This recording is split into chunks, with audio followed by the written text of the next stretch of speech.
So this is a Whiskey 61 edition of the Out of Bounds Show, and we're super excited to have award-winning winemaker Mark Carter with Carter Cellars joining us on this Whiskey 61 edition of the Out of Bounds Show, and he's here to entertain and be entertained in the great state of Mississippi with all of his 100-point wines. And Mark, if you would get kind of right, perfect. Good morning. How are you? Welcome to Mississippi. I'm happy to be here. I love Mississippi. Used to do a journey through here with a group of winemakers and just had a fabulous time. So it's nice to be back and be invited to your show, Bo. Look forward to chatting with you. So with all your 100-point wines, do you introduce yourself as the Tiger Woods or Tom Brady of the wine industry? No, I wish I was any of those guys, but, I'm just a guy that loves flavor, and I love making wine, and I love making whiskey. And we're drinking some Elijah Craig Private Barrel Select bourbon. When I meet Mark Carter, I didn't think that the first drink that I would have with him would be bourbon, but Mark and I are both okay with that. It's delicious. Oh man, it is super. Well, all right. So let's talk a little bit about you in the background. So your journey started with the Carter House Inns in Eureka, and you built an award-winning Wine Spectator Grand List. That's correct. Yeah. How long did that take? It took about 12 to 13 years. I kind of got discouraged. I got right to the first spot that they do is they have three levels of the Wine Spectator Grand Award. First, you have just a 1-star, and a 2-star, and a 3-star, the Grand Award. And I was stuck on the second level for about 11 years, and I had already about 3,500 wines on the list. It's a big 100-page list. And I go, I didn't know if they were ever going to come see me. Did I need to put $5,000 in the envelope when I send in my, a wine list, right. something to catch their attention, do you know who I am, where I'm at, where I live, And the guy got really kind of upset one time because he says, we know who you are, and if you stop calling, maybe we'll come see you. Wow. And they did, and I got the Grand Award in '98. And I've had one ever since. Wow. Okay, so was that a big celebration? I mean, did you get a call? Was it some kind of like official letter, FedEx in the mail? How did this happen? They send you a plaque, and they also give you a call and said you got the Grand Award, which there's only 100 in the world, so it's quite the honor. And all the other people are very famous, chefs and everything, and they're in major cities and great places. Eureka is a long ways from just about anything. It's remote, but it's one of the most beautiful spots on the planet. Okay. Mark Carter joining us on this Whiskey 61 edition of the Out of Bounds Show, Carter Cellars. Many 100-point wines, 90, as he told us before the interview, and a bunch of 99-point wines, and one 99 plus. So, all right, you take off. And you've got the Wine Spectator Grand Award wine list. And then in 2000, you start a relationship with Beckstoffer. Yes, I was. Tell me how that all came to fruition and how that happened. I was very lucky. That Grand Award got people to Eureka. Got it. And one night I'm coming back from dinner at my house around the corner from the hotel, and I asked the dining room manager how it was going, and the dining room manager said, it's going great. Table 5 has made our night. He's already bought about $4,000 worth of wine off the list. So I said, well, I better go see who Table 5 is. And I go over and I go, hello, how is everything? He said, oh, my God, it's amazing. This is one of the greatest wine lists I've ever had in the world. This is 98. Before I get the Grand Award, just a few months before. And I go, he goes, you have my wine on this list. I go, oh, I do? Which wine's yours? He says, well, it's the Colgan Schrader wine. I'm Fred Schrader. And I go, I've been buying your wine since you first came out in '92. In fact, I have an allocation. I used to get 2 cases I've been whittled down to 6 bottles. And he said, well, you'll have to talk to my ex-wife about that, he said, because I don't have anything to do with it anymore. I have a new brand coming out. It's called Schrader. And I go, well, send me 2 cases of that then. Boom. And he said, well, it's not out yet, but when it is, I will. And I said, well, how's the wine? He says, it's really good. Why don't you get a glass? And I said, I don't mind if I do. No. So I go get the glass, sit down with Fred. We sit there. We drink wine till 4 o'clock in the morning. And he finally says to me, you ever think about making wine? And I said, yeah. I got a guy, Nils Vinge said he'd make my wine for me, but I don't have any grapes. And he goes, I have some grapes you can have. It was like too good to be true. Unbelievable. And so they're in your restaurant. They're having a great time. They're buying $4,000 worth of wine. You end up partying with them till 4 a.m. Absolutely. This is a Netflix series. Mark Carter on the Out of Bounds show, hanging out. He's award-winning winemaker and also in the bourbon game, which we'll get into a little bit later in the discussion. And I'm happy that I'm drinking bourbon with him, and he's in our studio, and this is super fun. So this takes off. Yes. I mean, did you ever in your wildest dreams from that night think, wow, I'm eventually going to be awarded 100-point wines by critics like Robert Parker? That's always your goal. You always want to be the best at something, anyway, I feel that way. So my goal was to make 100-point wine when I started. I said it, and then it took a while. How long? So our first 100-point wine came in 2012. We started making wine in 98. Okay. When did you feel like, how long did it take you before you felt like you were actually on the road to making a 100-point wine? How many years in? We were doing pretty good. It was in those days the scale was much higher. Spectator wouldn't give you very high scores. Parker didn't. They weren't giving 100 points out. For a lot of that time. 2000. Let's see. I think it was the Groth 85 Reserve was the wine that was one of the first wines to get the 100 points in America, and I think they started giving them back out when Screaming Eagle got theirs first 100 points. And so then it got a little easier with a few more critics to get the 100 points. But Robert Parker was the first for the 2012, which I have with me today. The GTO was our first official one besides the 2002 Tokalon that we made. Wow. Okay. So you get on the journey. You're still doing other things, right? I mean, you're running a hotel and restaurant. Yeah. How did you balance? All right. So how did you balance running the hotel and restaurant and keeping it where you wanted? And also you're going after this 100-point rating where you want to be in the 0.01% of winemakers in the world. Well, it was, in those days I'd be driving up and down the road because the hotel is in Eureka. Making the wine is in Napa, which is about 250 miles apart. So some days I'd drive all the way down, make wine, and drive all the way back and run the hotel. It was pretty crazy. That's a full schedule. Yeah. How long did you do that?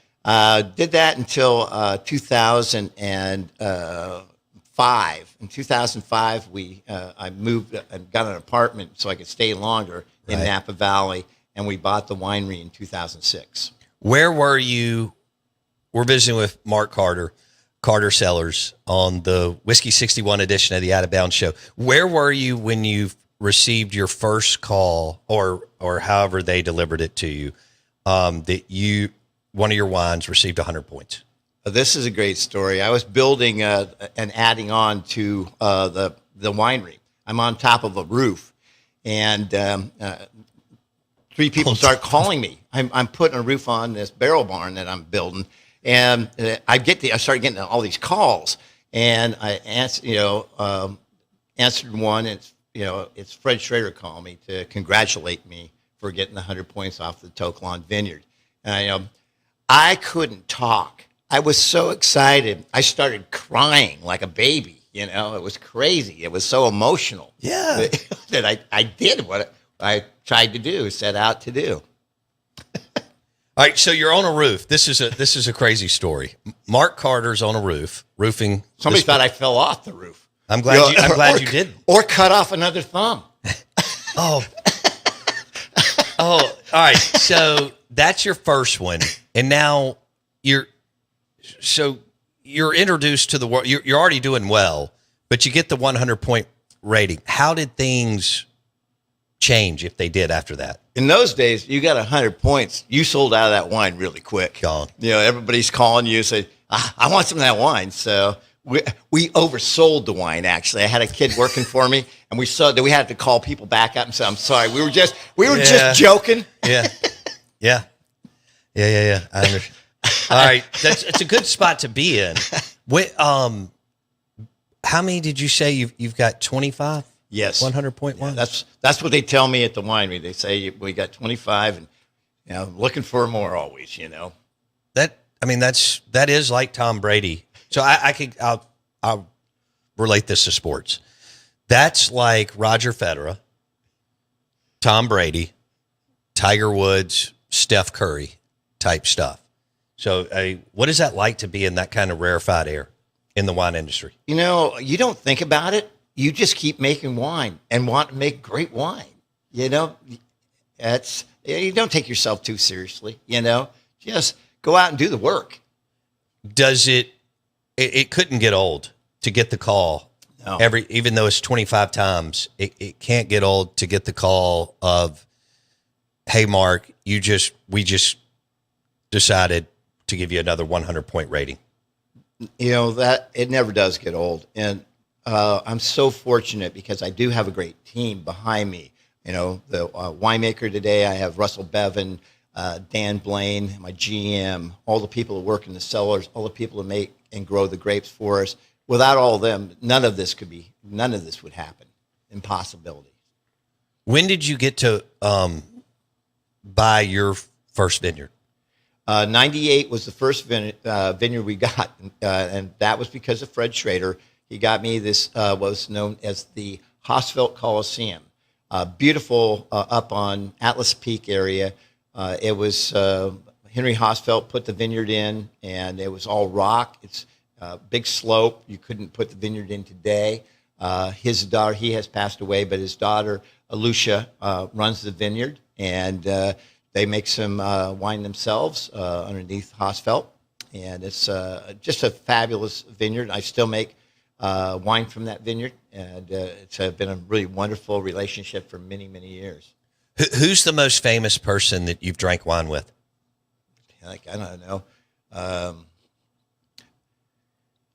Not that many famous people, just a lot of great people. Right. Fun people. All right. I'll let you think on that because I have a feeling something's going to. All right. So Mark Carter. I don't know what's Carter in there, Cellars, that story, but. Whiskey 61 edition of the Out of Bounds show.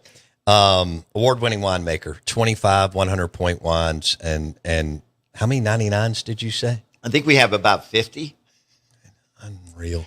That's always sad because you're just 1 point away from perfection. Still very prestigious. It is. Yeah. And thanks to Alan Lang for helping facilitate this. Alan and I were drinking wine at his house last Friday night, and he was like, "Mark Carter's coming in town. I'm going to see if I can get you an interview," and it worked out, and this is super cool. All right, so let's go to you're. I can tell you're all geeked out on bourbon too. Oh yeah, I am too. And briefly before the show, we were talking how I've had Four Roses bourbon, Wild Turkey / Russell's Reserve, and now Heaven Hill Elijah Craig is the official bourbon of the show. And it's a ton of fun to go up to Louisville and Lexington and go pick out barrel picks. And that whole community is a lot like Mississippi people. They're just really, really nice, good people and go to all these different distilleries. All right, Mark Carter, how did you get in the bourbon business? Again, very lucky. Being an innkeeper, having the inn for so many years, I got on a couple national boards for innkeeping, and I met a lot of people from all across the country. And one of them was here actually was in Kentucky, and owned the Beaumont Inn. And Chuck Dedman told me his story, and when I was out there one time, and said his family used to make some bourbon. I said, well, that's really nice. And he told me the story. He said, but Prohibition came along, and they took my 5,000 barrels, our family's 5,000 barrels downriver, and put it in a warehouse. Oh. And then my great-grandfather, C.M. Dedman, said, what we should really get some insurance on that. And the government guy said, hey, you don't really need insurance on that. Son, it's good as gold. It's U.S. government, And he says, I still want some insurance on that. And not too far after that, the big warehouse burnt down, supposedly. Everything burnt down in it. And they never got their bourbon back after Prohibition. And they never got a plug nickel. And it was a sad story, and that was Kentucky Owl. And so I never forgot that story. And they have Chuck passed the torch for running the inn along to his son, Dixon Dedman. And Dixon liked wine, so I was making wine for other people. Yeah. And Dixon said, can you make some wine for me? I said, yeah. The answer is always yes. Right. And so, but we started looking at that, and I said, it was not going to be, it was wine by the glass instead of, ultra premium wine that I would be more interested in. I said, Dixon, your dad used to tell me a story that you used to make bourbon. Why don't we bring your brand back? So this is 2011. We start talking about this. Right at the bourbon boom. Yes. And we were one of the first to really bring back a brand that was around, before Prohibition. Right. And that we did that, and it took off, That's so cool. So you're a rock star in the wine industry, and then you get into the bourbon game in 2011, and that thing is taken off. You ever pinch yourself and go, what the hell's happened here? I mean, I am a very fortunate person. Yeah. I love and obviously people. Very talented. I love people, and I love listening to stories that people tell me, and I learn from people telling me their story. Yeah. And remember them from their stories. That's part of drinking wine with people, right? Yeah. It's the storytelling. It's like I love smoking cigars. It's all about the conversations, storytelling. You pick up things, and you've obviously leveraged those. It brings people together. Both the bourbon community is a fabulous community. The wine community is also, and people want to. It brings people together. It's just great. Yeah. Well, we appreciate your time today, and thanks for hanging out with us. And both. I'm gonna, now that you're living in Louisville, when we go up there to pick out an Elijah Craig barrel pick, I'm going to ring you. Yeah, you got to come see me. We'll drink some either wine or whiskey together. Yeah, I'm in 100%. This has been really fun. Had a great time. Thanks for hanging out. Mark Carter Cellars on the Whiskey 61 edition of the Out of Bounds Show. Thanks, dude. Thank you. That was fun. That was awesome.